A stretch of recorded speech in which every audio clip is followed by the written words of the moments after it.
at South Camp Road remains on lockdown this evening as the military commanders continue the search for two rifles believed to be stolen from the armory. The search began about mid-morning, as TVJ's Anthony Lugna reports. It was not business as usual at the Jamaica Defense Force base at South Camp Road Saturday morning. This after it was revealed that two M16 rifles were unaccounted for.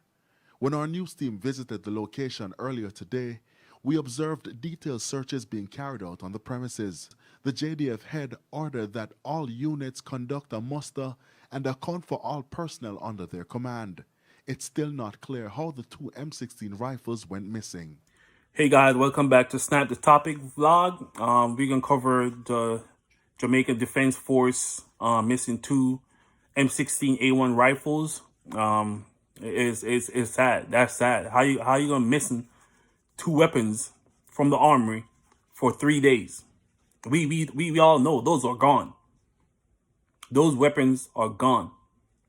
So that I want to hear what people really think about this, because for 3 days, I can understand if you lost it in 1 day and then you found it back. 2 days, too long, but 3 days and still going? And then you have the base on lockdown, but you still have people leaving? Nah, no one would be leaving. You better leave on a stretcher or leave in an ambulance. That's the only way you're leaving. Everyone will be staying there until we find those weapons. So I have some questions here I would definitely like someone to answer, or I want to hear some people's opinion, because they're saying that the weapons, the two rifles, was stolen. Nobody know when they were stolen. They don't specify that the place was broken into.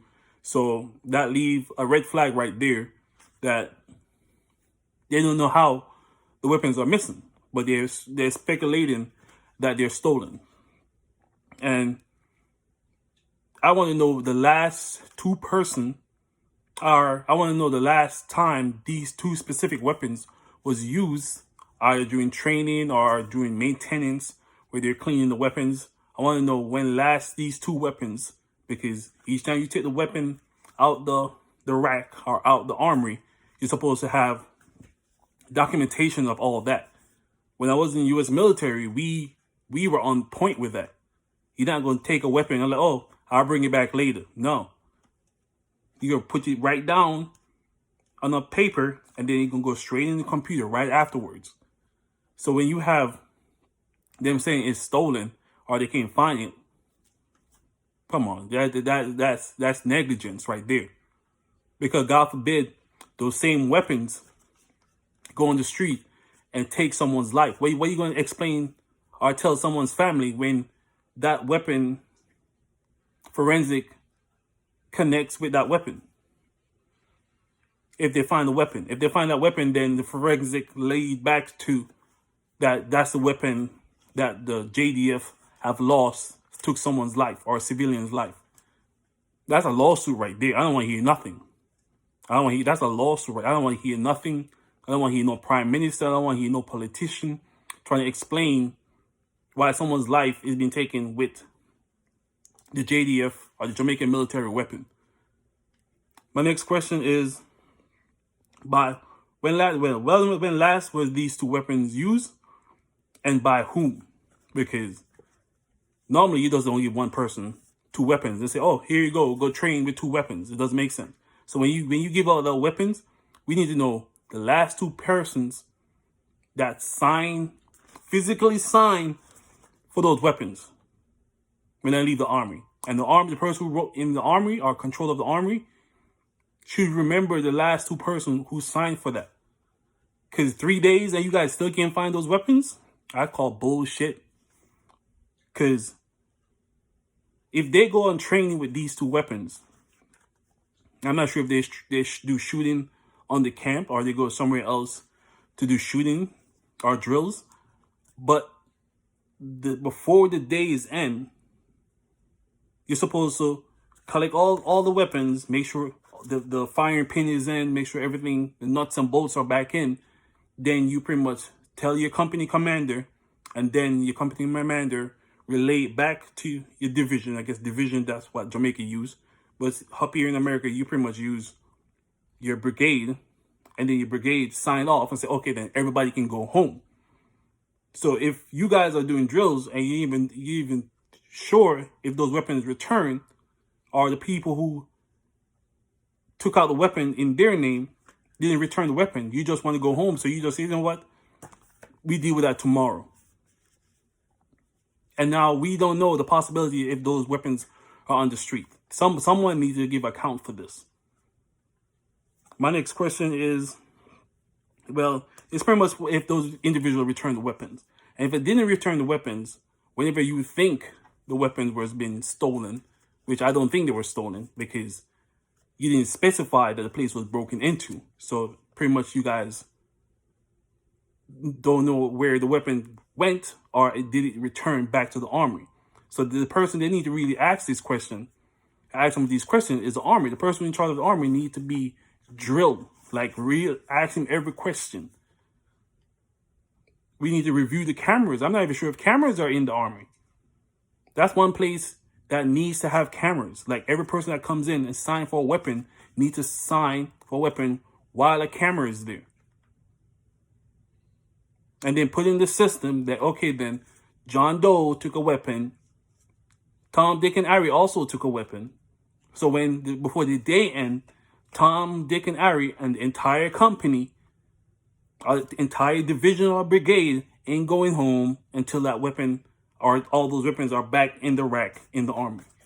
So when you have those weapons missing and accounted for, everybody goes home like it's nothing. Someone is to be held accountable for these weapons.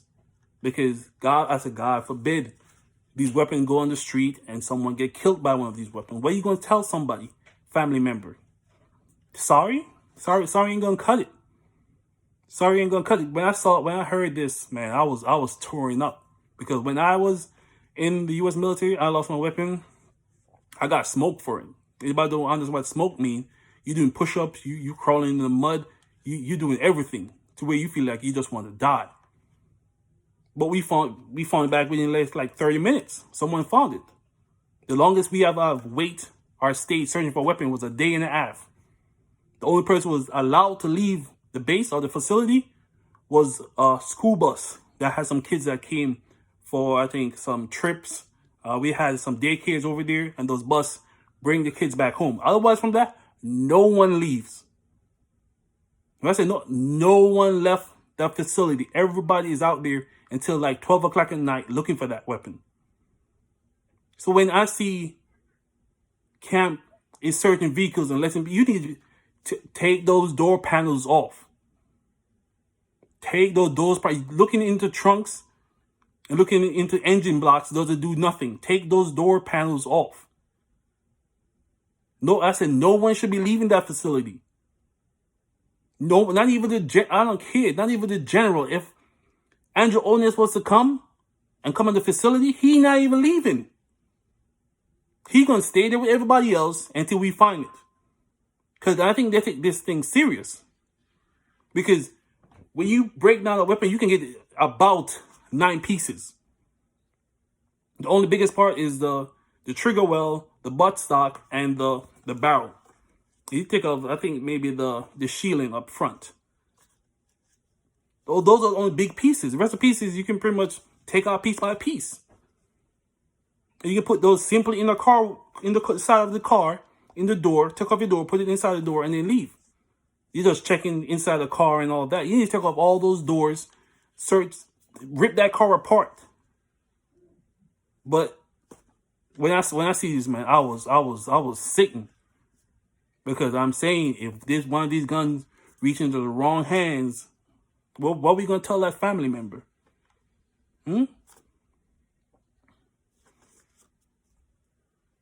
What are we going to tell that family member when one of Jamaican military or the defense force weapon was used to kill somebody? What are we really going to tell that family member? You can't tell them nothing. Because that's your negligence to lose these weapons in the first place. I said that person who's in the armory, take him out. The last person who used those weapons, and we can't give account that they return it, or we can't give account for when they return it, we need those people now. We want to know if it's sergeants, we want to know if it's lieutenants. I don't care what the rank is. We need to know who are these people. You may not give me the name, but at least give me the rank so we know who to blame. So stop letting people off the base because it's a lockdown. Nobody goes home. I don't care if you're searching every day. Nobody goes home until those weapons are recovered. We need to fix this, and we need to fix this real quick. Thank you. Have a good night. Thanks for watching, guys. Peace.